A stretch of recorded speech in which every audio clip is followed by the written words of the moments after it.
Welcome back to my channel. जय श्री कृष्णा। दुर्योधन जलाशय के किनारे मरणासन स्थिति में पड़ा था। हालांकि उसमें चेतना बची थी। उसने भीम से गदा युद्ध हारने और दोनों जांघें टूटने के बाद पांडवों से ऐसी बात बोली कि कृष्ण की मौजूदगी में ही देवतागण आकाश से उस पर फूलों की बारिश करने लगे, उसे शाबाशी देने लगे। यह देखकर कृष्ण और पांडव दोनों लज्जित हो गए।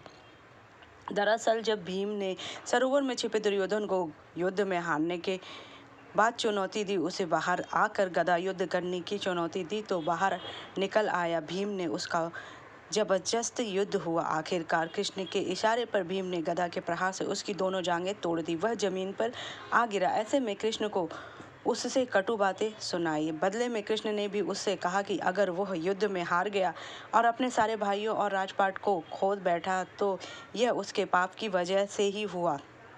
कृष्ण ने उसे कहा कि उसने सारे गलत काम किए, लोभ किए, दुष्कर्म किए और इसी वजह से उसका फल भुगत रहा है। तब दुर्योधन ने कहा, मैंने दान करते हुए पृथ्वी पर शासन किया, शत्रुओं से बहादुरी से मुकाबला किया, देवतागण के योग्य दुर्लभ राज्य को भोगा, सारा ऐश्वर्य हासिल किया। मेरे समान आखिर कौन है?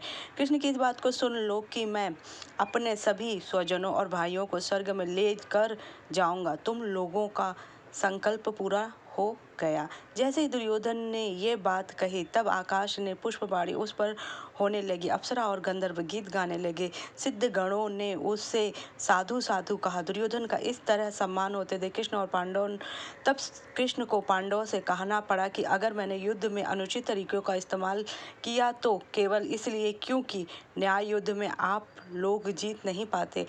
आप लोगों की हित साधना के लिए ही मैंने शत्रुओं के अधिक ताकतवर होने पर कई तरह के कूट उपाय से उनका वध किया और वाकई इसके लिए दुर्योधन को स्वर्ग मिलना ही चाहिए। कहा जाता है कि दुर्योधन की मृत्यु हुई तो देवताओं ने आकाश से उस पर फूलों की वर्षा की। यह घटना पहली दृष्टि में आश्चर्यजनक और विरोधाभासी लगती क्योंकि दुर्योधन को अधर्म और क्रूरता का प्रतीक माना जाता है। महाभारत में दुर्योधन को एक महत्वाकांक्षी, अहंकारी और ईर्ष्यालु व्यक्ति के रूप में चित्रित किया गया है, जिसकी पांडव विशेषकर भीम और द्रौपदी के प्रति शत्रुता के ने कुरुक्षेत्र युद्ध को जन्म दिया। उसकी नीतियों जैसे दूध कीड़ा में पांडवों को छलना और द्रौपदी का अपमान जैसे कार्यों ने उसे अधर्म का प्रतीक बना दिया। फिर भी दुर्योधन के चरित्र में कुछ सकारात्मक गुण भी थे, जैसे उसकी वीरता, अपने मित्र कर्ण के प्रति निष्ठा और गदा युद्ध में अद्वितीय निगुणता।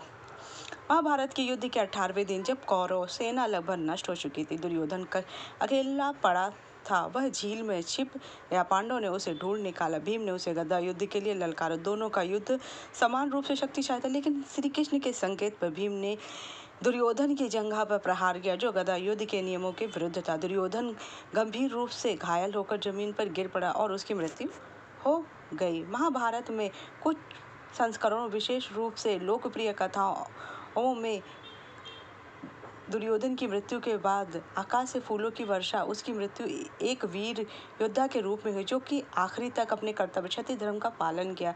हिंदू परंपरा में एक वीर योद्धा की मृत्यु को सम्मानित किया जाता है। देवताओं द्वारा फूलों की वर्षा को दुर्योधन की इस वीरता के लिए सम्मान के रूप में देखा जाता है।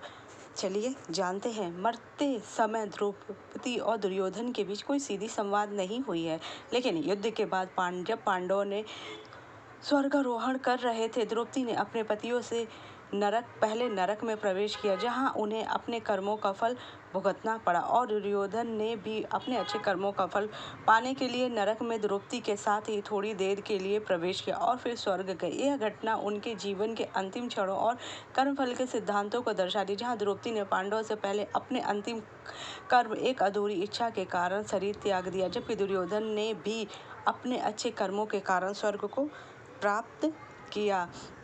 द्रौपदी ने पूर्व जन्म में तपस्या के दौरान 5 पतियों का वरदान भी मांगा था। वह यही भी है कि इसीलिए वह पतिव्रता रही। अगर आपको मेरी जानकारी अच्छी लगी तो मुझे लाइक करिए, सब्सक्राइब करिए, शेयर कीजिए।